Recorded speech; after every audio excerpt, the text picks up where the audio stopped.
You are listening to Sales Optex. Visit us at salesoptex.com. It's usually when we talk about buying a tool, whether it's, I don't know, for your house or your company, there's this expectation of basic, obvious utility. Right, yeah. Like, Yeah. it has a job to do. Exactly. You buy a hammer, you hit a nail with it. You buy a lawnmower, you cut the grass. Right. The purpose of the tool is entirely defined by the action it allows you to take. But then you step into the corporate world. Oh, boy, yeah. Specifically into this realm of data and tracking and software, and that logic just completely evaporates. It totally goes out the window. It really does. We look Okay. at this landscape where the tool itself somehow becomes the end goal, and I think the absolute best example of this is that universal corporate joke. We've all heard it. We've probably all said it. Why do we have so many dashboards? Yeah, it's a joke that gets laughs in almost every corporate all-hands meeting because it points to a very real organizational disease, honestly. Yeah. We're looking at a situation where companies are just drowning in data. They're paying massive software licensing fees for all this quote-unquote visibility, yet they are somehow starving for actual ground-level decisions. Well, our source material today for this deep dive is a fantastic piece titled, "Your Sales Team Doesn't Need Another Dashboard." It's a great read. It is. It tackles this phenomenon of dashboard sprawl. And frankly, whether you are, a global sales executive or a data analyst in the trenches, or just someone trying to organize your personal life with 50 different habit trackers in Notion or Excel. Oh, I'm definitely guilty of the personal habit tracker. Right, me too. Yeah. But this dynamic is going to resonate. Yeah. Everyone has fallen into the trap of confusing the act of tracking something with actually doing something about it. Absolutely. And the source material, it completely reframes how we should look at a company's reporting environment. They describe this space vividly as the dashboard graveyard. The dashboard graveyard. Yeah. So picture a corporate software environment. Maybe it's in Tableau or Salesforce or whatever. Or BI, yeah. Right. And it houses this collection of like 150 to 200 different dashboards. Nobody uses them. Nobody looks at them.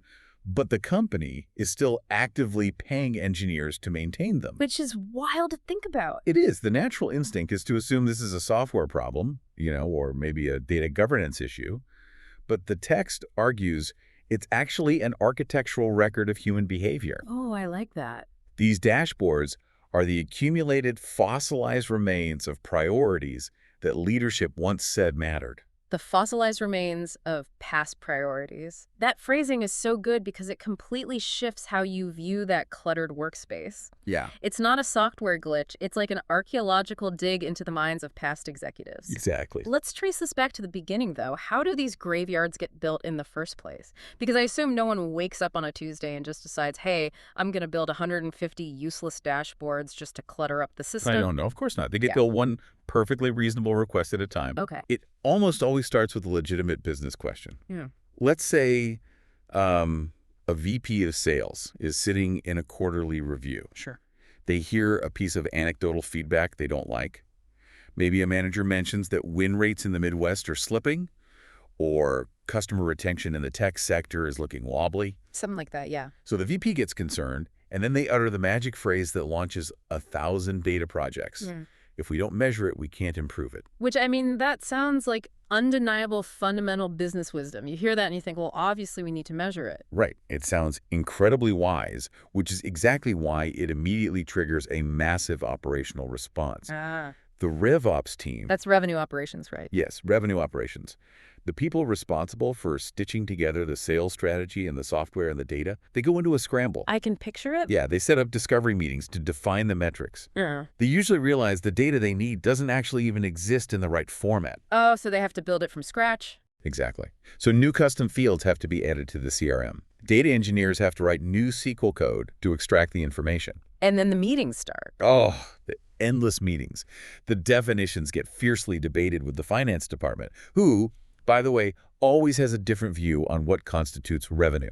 Always. Always. Yeah. So after like 3 weeks of intense high-stress work, the dashboard is finally built. It has the red and green indicators, the trailing 12 months, the regional breakdowns. All the bells, all the whistles. It gets unveiled at the big monthly meeting. And leadership is thrilled.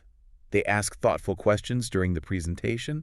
The RevOps team feels this great sense of accomplishment. But then reality sets in.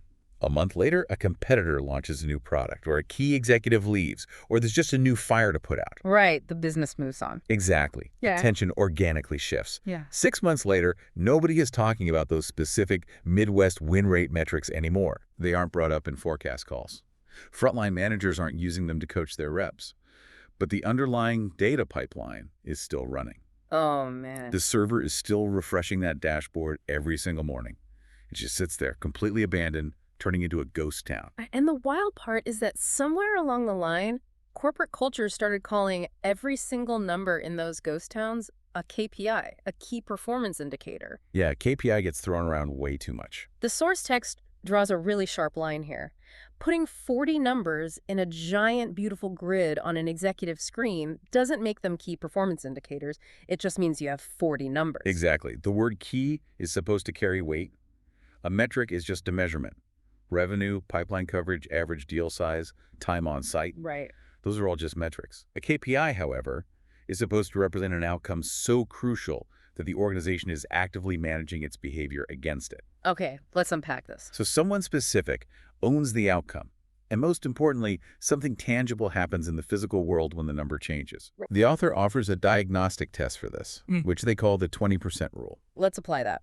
How does a manager actually use the 20% test on their current reporting? It's simple. You pull up any dashboard your company uses, pick a number, and ask one simple question.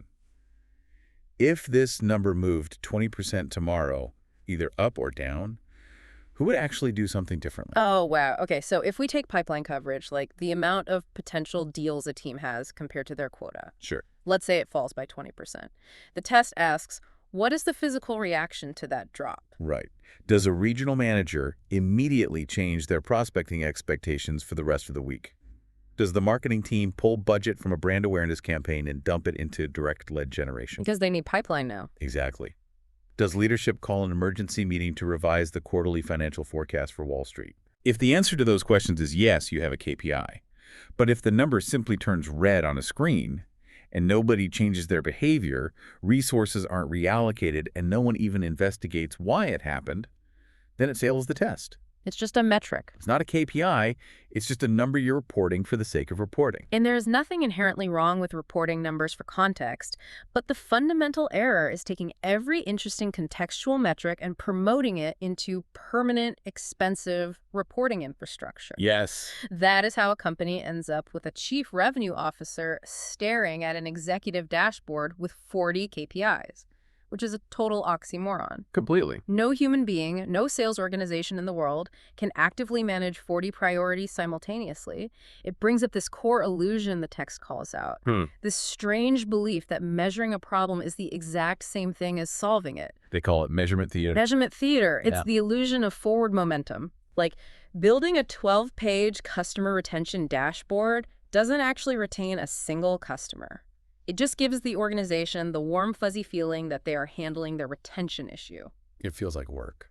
I compare this to buying an expensive treadmill, putting it in the corner of your bedroom, and feeling this immense sense of accomplishment every time you walk past it. Oh, that's so true. You think, wow, I'm really prioritizing my cardiovascular health, but you aren't actually running. No. You just bought a monument to the idea of running. That is a perfect analogy. Because if you look at the psychology behind why organizations do this, it makes perfect sense. Reporting provides a very powerful sense of organizational comfort. Comfort. Yeah. When a serious problem arises, say those win rates we talked about are plummeting, fixing the root cause is deeply messy. Because you're dealing with people. It involves human beings. It requires a manager to interview struggling sales reps, call customers who decided to buy from a competitor, analyze the market, rewrite the sales script, and then wait 3 to 6 months to see if those interventions actually worked. And that's hard work. That is hard, ambiguous, politically risky work. Yeah, you might try to fix it and fail, which looks bad on your performance review. Exactly. Building a dashboard, on the other hand, is a highly defined, safe project. RevOps knows exactly how to do it. You write the requirements, you map the data, you build the logic, and you deliver the product. And everyone claps. And everyone claps. At the end of 3 weeks, a VP can point to a screen in a board meeting and say, look, we built this, we have visibility. It produces a tangible artifact. Right. Analytics teams often participate in this measurement theater just as enthusiastically as leadership because building a complex dashboard is fundamentally more comfortable than solving a messy behavioral problem on the sales floor. So if simply measuring something doesn't inherently solve the problem and can actually serve as this comfortable distraction from the hard work of managing, what happens if we pull the plug? Oh, people freak out. Right. If we take the measurement away entirely. Because anytime you suggest deleting a report to an executive, their immediate pushback is pure panic. They fall back on the leadership myth of driving blind. Without this dashboard, we are driving blind. It is the universal defense for preserving every report ever created. It really is. But the text proposes a fascinating thought experiment to challenge that exact fear. Imagine that tomorrow morning, your company's entire visualization software, Tableau, Power BI, Looker, whatever you use, goes offline. Okay. And it's not a quick glitch. It's going to be down for 2 full weeks. I can already picture the absolute meltdown in the RevOps Slack channels. Oh, for the data analysts, it's a crisis. Oh. But take a step back and look at the actual business operations. Okay. During this 2-week visualization outage, your core operational systems remain completely functional. The CRM, where the customer contact data and contracts live, is up. Right. The ERP, the Enterprise Resource Planning System that handles inventory, shipping, and billing, is working perfectly. Email is functioning. The phones work. So a salesperson can still call a prospect, negotiate terms, send a contract, and close a deal. Exactly. And the customer can still physically give the company money. So the text asks, what actually happens to the business during those 2 weeks? Does the company cease to function? No. Can a regional leader still run a weekly pipeline meeting? Yes, they just have to look at the raw CRM list and actually talk to their managers about what's happening with the accounts. Right. The argument here is profound. If losing access to a summarized Power BI dashboard for 2 weeks means your sales organization can no longer function, you don't have a reporting problem, you have a massive management problem. That flips the narrative completely. The dashboard isn't the engine of the car, it's just the instrument panel. Yes. If the engine works, the car still drives. Take the ERP down for 2 weeks, and you have a catastrophic failure. You literally can't ship products or process payroll. Take the CRM down, and reps can't find their customers. But take the visualization software down, how long does it take before a customer even notices? The customer would never notice. Which isn't to say that data visualization is useless. It actually clarifies where reporting creates its true value.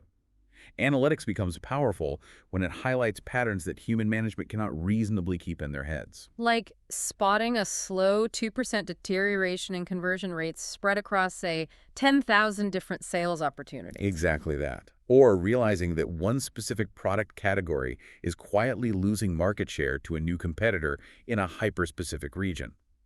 A frontline manager coaching 5 reps cannot see that macro trend. No, they're too close to it. Right. That is where analytics earns its keep. But if a company is spending millions of dollars on a reporting infrastructure purely to tell a VP that their sales team isn't closing enough business this quarter, we have to question the motive. Seriously. Did we build technology to solve a complex visibility problem? Or did we build it to compensate for the fact that leadership is entirely disconnected from the realities of their own business? We are manufacturing knowledge instead of augmenting it. But wait, let me challenge this a bit. If we strip away these dashboards and we tell managers they just need to, know their business and talk to their reps, aren't we losing the ability to track the granular diagnostic behaviors? Well, Shouldn't a manager be tracking how many cold calls a rep is making or how many emails they are sending to ensure they're actually doing the work? If salespeople figure out how to game those metrics, does that mean diagnostic tracking is totally useless? no. Not at all. And that brings us to one of the most dangerous traps in corporate management. It's when the signal becomes the goal. Okay. To answer your question, diagnostic metrics are not useless. They are vital.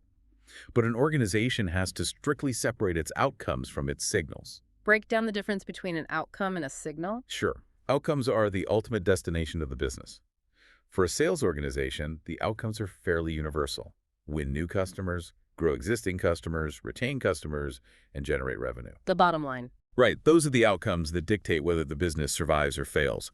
Everything else, the number of calls made, emails sent, meetings booked, pipeline coverage ratios, how long an opportunity sits in a certain stage, those are all signals. Okay. They exist purely to help management understand why the outcomes are happening or failing to happen.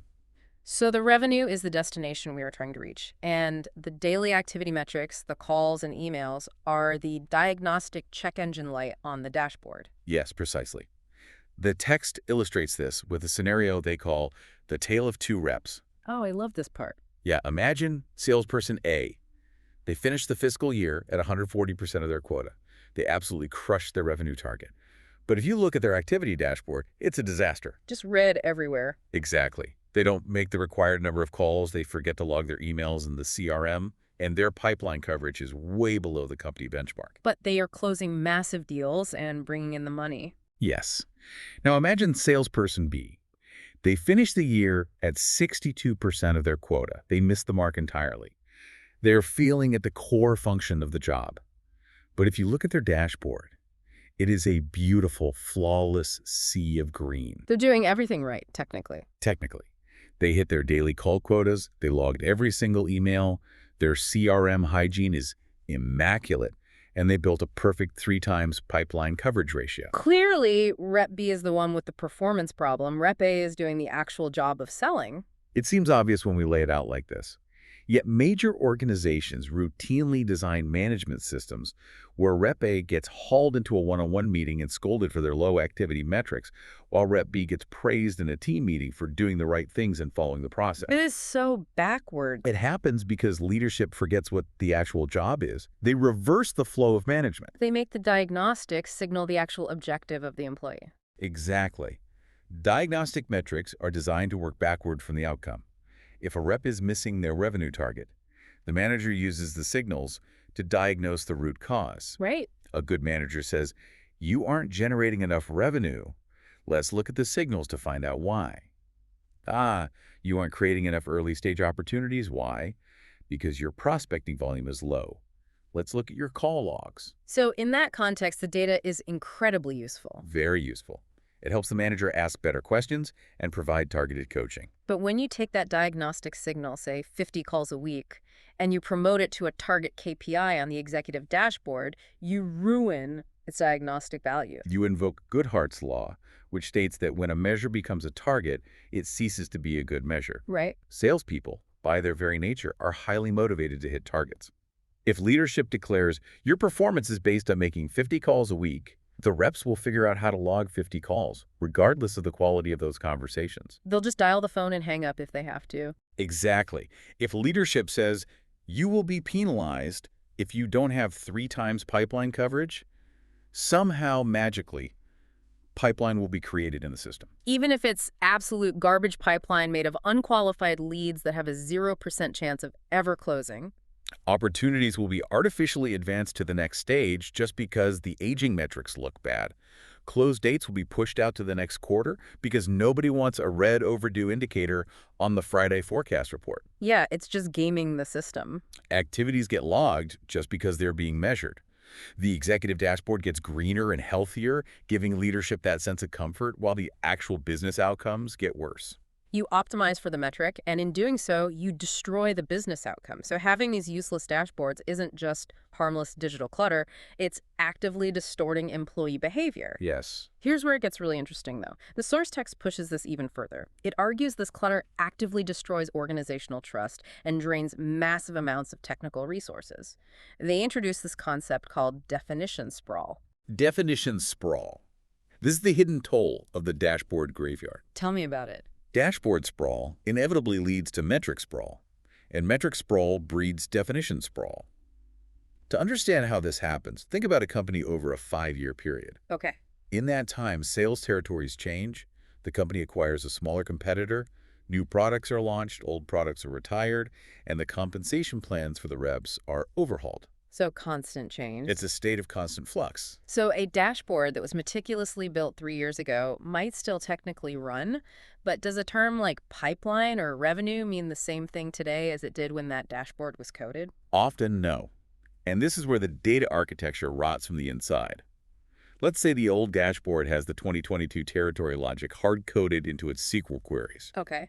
But the new dashboards, built after the acquisition, use dynamic territory mapping based on the new 2024 rules. Huh. Furthermore, finance decided last year that net sales should exclude certain implementation fees, so the new reports reflect that rule, but the old ones don't. Oh man, I see where this is going. You end up with a scenario where there are 4 different definitions of pipeline and 3 distinct versions of bookings floating around in the exact same reporting environment. Which guarantees a disaster in the next executive meeting. A VP of sales pulls up the old dashboard, the VP of marketing pulls up the new one, they look at the pipeline number for the Midwest, and the numbers don't match. The immediate reaction in that room is always the same. The data is wrong. RevOps messed up. We can't trust the data. Yeah. The data analysts spend 3 days investigating, and they have to deliver the painful truth that both numbers are technically correct based on the business rules of the era in which they were built. But the explanation doesn't matter, right? The damage to trust is already done. Exactly. And the classic corporate solution to this lack of trust is never to clean up the old mess. The solution is always, we need a new project. We need to build a single source of truth. They build the new ultimate dashboard that will finally align everyone, but they never actually delete the old ones. So 6 months down the line, someone pulls a screenshot from a 3-year-old report to defend their team's performance, and the cycle of distrust starts all over again. The reporting environment stops being a strategic tool for the future and becomes a historical record of every single way the company has ever thought about its business. It becomes a museum. A museum. That is such an evocative way to look at it. Yeah. You're walking through the digital halls looking at the artifacts of the 2022 compensation plan. And when leaders lose trust in the museum, what do? They rebel. Oh, absolutely. They start running shadow spreadsheets. The VP of sales exports raw data to Excel and runs their own pivot tables. Marketing builds their own tracker and Smartsheet. They create the exact decentralized chaos that the multi-million-dollar BI tool was supposed to eliminate. Yeah. But the cost here isn't just confusion and distrust. There is a tangible physical cost to this clutter, right? Yes. It introduces what the author calls analytical debt. We have this misconception that the cost of a dashboard is just the 40 hours of salary it took to build it initially. We view them as one-time expenses. Yeah. But dashboards are not static images. They are living pieces of software. Because the data has to keep flowing into them. Right. It requires constant automated maintenance. Every morning at 5:00 a.m., millions of rows of data are being extracted from the CRM, transformed, and loaded into the data warehouse. API calls, the digital pipes connecting different software systems, are running constantly. Wow. And when a territory changes or an administrator renames a standard field in Salesforce, that legacy dashboard breaks. Even if literally no human being has looked at that specific dashboard in 18 months. The system doesn't know it's abandoned. An automated error ticket gets generated. A RevOps engineer or a data analyst comes in, sees the failure, and has to spend half their day investigating why the pipeline metric broke, updating the data mapping, validating the new numbers, and republishing the data set. Just to fix something nobody uses. They fix the dashboard so the 5 a.m. refresh works again, and then nobody opens it. The opportunity cost there is staggering. Every hour that a brilliant data analyst spends fixing the plumbing on an abandoned pipeline report is an hour they aren't investigating why current win rates are falling against a new competitor. The company is spending today's highly valuable technical resources to maintain yesterday's forgotten priorities. In software engineering, this is a well-understood concept called technical debt. Engineers regularly deprecate old code and retire legacy systems because they know maintaining them slows down future development. Right. But for some reason in corporate reporting, the safest organizational decision is always to just leave it alone because somebody, somewhere, might need it. Right. The just-in-case mentality. Leadership asks for a new dashboard, thinking they are asking for a one-time deliverable, but they're actually forcing the organization to finance a permanent dependency. So the diagnosis is pretty bleak. We've got measurement theater replacing actual management. We've got distorted behavior where reps game the system. We've got a museum of conflicting truths destroying trust. And we are financing a mountain of analytical debt. The obvious question is, how do we stop it? How do we reverse the flow of this machine? It requires breaking what the author describes as the cycle of blame. The cycle of blame. Right now, the dysfunction is a team effort. Leadership creates disposable, flavor-of-the-month priorities, but demands permanent infrastructure to track them. Okay. RevOps teams act like submissive order takers, just building whatever is requested without pushing back or asking why. And frontline managers fail to actually manage their teams using the data provided, rendering the whole exercise pointless. Everyone's at fault. To break this cycle, the source text proposes a radical new operating principle: no metric without a decision. No metric without a decision. That sounds like a new golden rule for data teams. What does that actually look like in practice? It means that before a KPI is ever born, Before a single line of SQL is written or a chart is designed, leadership has to answer 4 non-negotiable questions. Okay, what are they? First, who specifically owns this metric? Second, what exact decision does this metric inform? Third, what specific action could result from that decision? And fourth, at what frequency is this reviewed? Let's apply that framework. Let's take something classic that every sales team tracks, like opportunity aging, how long a potential deal has been sitting in the exact same stage of the sales process. Okay, good example. So if a leader asks for an opportunity aging dashboard, RevOps runs the 4 questions. Let's say the dashboard gets built and it shows that 18% of opportunities have been sitting in the proposal stage for 45 days. Right. What happens next? Does the frontline manager pull up those specific deals in their one-on-one meeting with the rep? Do they require the rep to either advance the deal, requalify the buyer, or mark it as closed lost to clean up the pipeline? If the answer is yes, then the metric has a job. It is actively supporting a defined management process. But if leadership's answer to the 4 questions is, oh, we don't have a specific process, we just want visibility into how long deals are sitting, then you absolutely do not need a permanent KPI on an executive dashboard. Right, because there's no action attached to it. You just need a one-time ad hoc analysis. RevOps can pull the data, test the hypothesis to see if there is a systemic aging problem, and present the findings. If there is a problem, leadership decides how they want to manage it. Only then, after the management process is defined, should you consider building permanent reporting to support it. It's completely flipping the script. It stops the process of starting with the dashboard. You don't walk up to an executive and ask, what do you want to see? Because if you ask that, they'll just list 40 things they saw at their last company or read about in a blog post. Exactly. Instead, the conversation should center on the operating rhythm of the business. You sit down with the frontline manager and say, walk me through your Monday morning. When you sit at your desk, what do you look at? Who do you talk to? What specific decisions do you have to make before noon? And what piece of information do you currently lack that would make those decisions better? That anchors the data to the physical reality of the job. And it highlights something really interesting about proximity to the outcome. By the time a metric turns red on the chief revenue officer's massive screen, it's basically history. The quarter is already busted. They are looking at the past. The author stresses that reporting needs to move closer to the person who can still change the outcome. The CRO needs to know if overall retention is falling, yes. But the account manager who is getting on a Zoom call with an at-risk customer in 10 minutes, they need actionable data today. Right now. The frontline manager who has the power to coach a struggling rep this week needs the diagnostic tools. Companies spend millions building heavily aggregated, highly polished dashboards pointing upward for executives, while the people in the trenches who actually talk to the customers are left with terrible decision tools. So if I'm a RevOps analyst or a data manager, this all sounds great in theory, but practically speaking, how do I implement this? It's really easy for us, as in here discussing a text, to say, just demand answers to your 4 questions. Yeah. But how does a mid-level data analyst actually look at a VP or a CRO and say, no, I won't build your dashboard, without getting fired? That is the political reality of corporate life. But the expert pivot here isn't about saying a flat, defiant no. It's about shifting the conversation away from software capabilities and towards strategic priorities. Okay. When the CRO sends an email asking for a complex new customer penetration dashboard by Friday, the RevOps leader shouldn't respond by asking, how should we calculate it? They should respond by asking, what should this replace? Which completely shifts the burden back to the executive. It forces leadership to acknowledge a fundamental truth. Management attention is a finite resource. You frame it as a resource allocation problem. You say, I can absolutely build this new penetration dashboard for your weekly operating review. Which of our existing 12 KPIs should we remove from the review deck to make room for this new priority?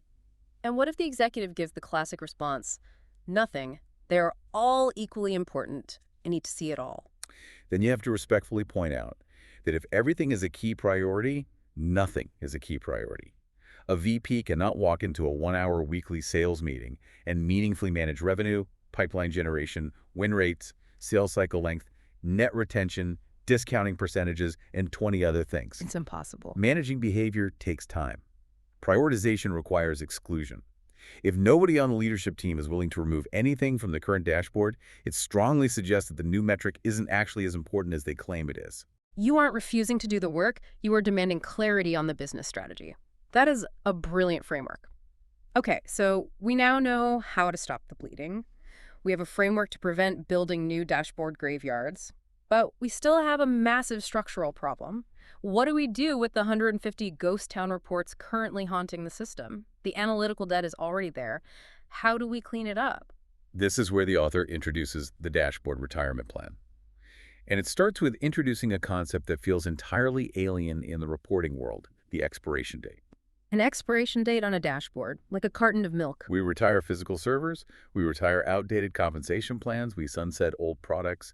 Every operational metric and dashboard should have an expiration date, or at the very least, a scheduled review date. The default assumption in an organization can no longer be that once a dashboard is published, it lives forever. It should have to continually earn its place in the data architecture.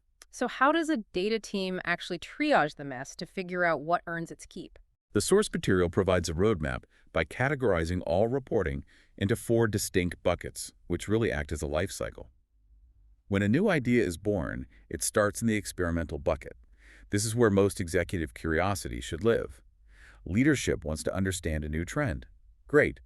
Build something lightweight, run the analysis, and put it in front of them for 30 to 90 days. Treat it like a software trial period. And after 90 days, you evaluate it. If the experiment proves valuable and it actually becomes part of how the organization operates, it gets promoted to the operational bucket. These are the crown jewels. They actively support recurring business processes, the weekly forecast, territory management, pipeline reviews. Someone can point to the exact meeting and the exact decision where this dashboard is used. So they have real utility. These are the reports you protect, you document heavily, and you trust. What if the experimental dashboard isn't used every day, but it's still useful for deep dives? Then it moves to the diagnostic bucket. These are your check engine light tools. They might not be opened every day, and that's okay. Their value isn't frequency, it's depth. When a manager sees conversion rates dropping on an operational report, they pull up a diagnostic funnel report to investigate why. You keep these, but you recognize their specific limited purpose. And what happens to the dashboards that fail the experiment, or the ones that have just been sitting in the graveyard for 2 years? They fall into the final bucket, deprecated. Nobody owns them, nobody discusses them, and no recurring decision depends on them. The business process they once supported, like a 2022 product launch, is gone. These need to be removed from production. Well, people are going to freak out. And deprecating doesn't mean you just delete it unannounced on a Tuesday and wait for the screams. You manage it. You archive it. You remove it from the main navigation menu so nobody stumbles across it. And critically, you turn off the 5.0 AM automated refreshes to stop paying the analytical debt. You give the organization a defined window, say 30 days, to object. And then finally, you retire it. But inevitably, someone is going to panic. They'll say, wait, what if finance uses that report once a year for an audit? What if somebody complains? How do you get past that fear of deleting something important? The author provides the ultimate retirement test for this exact moment. Do not ask the organization, who might complain if we delete this? Or who might notice? Those are the wrong questions. The only question that matters is, if we stopped refreshing this dashboard tomorrow, what business process would actually break? What business process would actually break, not whose feelings would be hurt? If the answer is none, if no one is actually relying on that specific data to execute a decision or run a process, then you pull the plug. It is amazing how liberating that sounds. Deleting a dashboard isn't a failure of the analytics team to provide value. It's a sign of a healthy, agile, evolving business. Sometimes you had a question, you built a tool to answer it, you learned what you needed to learn, and then you move on. The priority shifted. The fact that the dashboard dies isn't a failure. That's just business functioning normally. Maintaining every priority you've ever had forever is the real failure because it guarantees that nobody knows what actually matters today. By cleaning out the graveyard, you give the organization the focus and the technical bandwidth to actually tackle tomorrow's problems. Let's bring this all home. We've traversed the dashboard graveyard, we've identified the fossilized remains of past priorities, we've mapped out how to escape the trap of measurement theater, and we've figured out how to stop financing analytical debt. What is the core takeaway for the listener today, whether they are running a 5,000-person global sales org, or they are just trying to optimize their own weekly habits in a spreadsheet? The core takeaway is to radically reevaluate your relationship with measurement. You have to ask yourself, are you building dashboards just to show yourself what is happening? Because visibility alone is not an outcome. Or are you building decision systems that actively help you change what happens next? That's a huge distinction. Measurement should never be a substitute for management.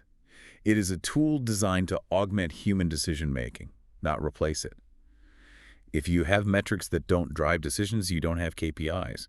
You just have noise. Measurement should never be a substitute for management. That cuts right to the heart of it. But also gets me thinking about where we are heading as a society. I want to leave everyone with a final provocative thought to mull over, extending beyond the text we looked at today. Oh, right. Think about the incredibly rapid rise of artificial intelligence right now. We're heading toward a near future where AI could potentially automate all of this reporting. That's definitely coming. Imagine a system that gives us real-time, perfect visibility into every metric, every signal, every outcome, without a single RevOps engineer ever having to write SQL, maintain an API, or argue over a definition. The analytical debt drops to zero, and the dashboards build themselves. But if the machine sees everything perfectly and builds the perfect dashboard automatically, will that actually make us better managers?